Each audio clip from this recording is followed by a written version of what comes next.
Welcome back. Throughout the years, countless icons of the ever-evolving fight for civil rights and social change have appeared to Meet the Press. In 1966, the broadcast devoted a 90-minute special to the topic, bringing together the leaders of organizations including the NAACP, the Student Nonviolent Coordinating Committee, and the Southern Christian Leadership Conference, whose president was none other than Dr. Martin Luther King. And through the last 75 years, this program has featured leaders in the women's movement, Black Lives Matter, the Me Too movement, and the fight for equal pay, just to name a few. Today in this special hour-and-a-half program, Meet the Press focuses on the country's #1 domestic problem, civil rights. It is very important to see the difference between nonviolent demonstrations and riots. It may be true that in a demonstration, people react with violence toward nonviolent demonstrators, but you don't blame the demonstrators. This would be like blaming the robbed man because his possession of money precipitated the evil act of robbery. Ultimately, society must condemn the robber and not the robbed. It must protect the robbed. And this is where we are in these demonstrations, and I'm still convinced that there is nothing more powerful to dramatize a social evil than the tramp of marching feet. As far as we're concerned, as I said before, we believe in nonviolence, providing nobody hits us.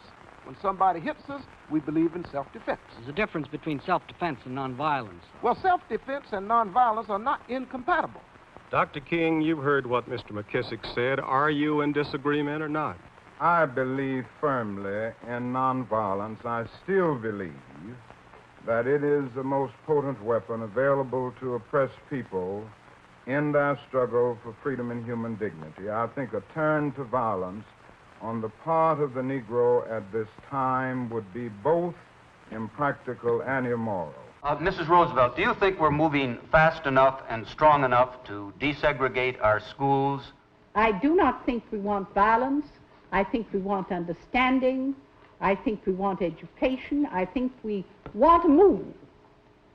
But we can't stand still. We must move, but we must move with wisdom. The code word for racism in this campaign has been the bus. It's not the bus, it's us. I think that the fundamental issue is not political or legal. It's a moral question. Will white American leadership have the moral integrity and fortitude to stand by its own constitutional decisions? It's really a question of race.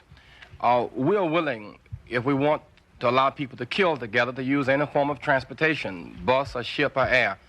But when it comes to the question of our living and learning together, we still do not have enough moral strength in the White House to make essentially a moral decision to support a constitutional decision. We were kneeling. We were knocked down. They started beating us with nightsticks, tramping us with horses, and releasing the tear gas. I was hit in the head by a state trooper with a nightstick. I lost consciousness. 50 years later, I don't recall how I made it back across that bridge to the little church that we had left from. Apparently, a group literally carried me back to the church. It'd be perfectly understandable if you were bitter. Bitter today, bitter a week later from when it happened, bitter 20 years. Were you bitter ever? I was not bitter then. I'm not bitter now.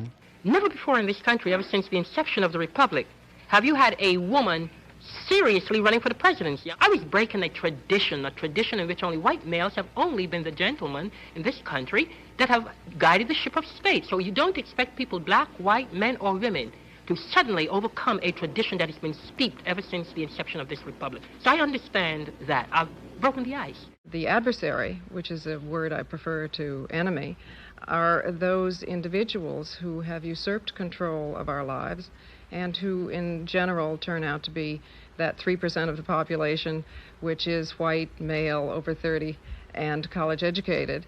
And that is the pool from which we have taken our leadership, in fact, which I think goes a long way to explaining the poverty of the leadership. Well, are you saying that the white, male, educated person is the enemy of the women's movement, or the adversary? Well, from a statistical point of view, that's accurate. I am absolutely comfortable with the fact that men marrying men, women marrying women, and heterosexual men and women marrying women are entitled to the same exact rights, all the civil rights, all the civil liberties. And quite frankly, I don't see much of a distinction beyond that. Our team has managed to make people proud again, to capture people's interest, to make them want to do something. I think people are asking the question, how can we rally around this team? And in that, really what the team stands for, whether it's equal pay or racial equality or LGBTQ rights. I think we've just managed to give people hope. And with that, now we need to do the next step, which is to actually take the progress step. Thanks for watching our YouTube channel. Follow today's top stories and breaking news by downloading the NBC News app.